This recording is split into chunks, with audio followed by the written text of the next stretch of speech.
d'odorat est donc 1 million de fois supérieur à l'homme. Donc les chiens notamment peuvent détecter les maladies, le cancer du sein, le cancer du côlon, le cancer de la prostate. Alors chez nous, ça a une importance relative.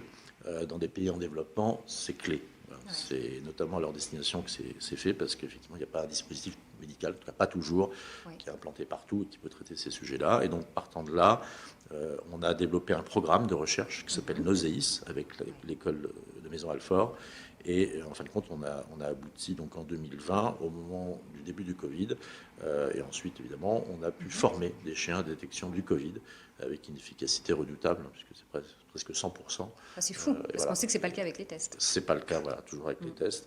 Et en fin de compte, ça se fait de manière très simple. Il faut mettre une compresse sous l'épaule, sous le bras, pardon.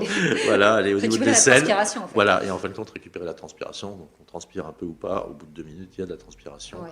Et le chien vous dit instantanément ce qu'il en est. Donc, c'est pas C'est beaucoup intrusif, moins, c'est pas c'est ça. invasif.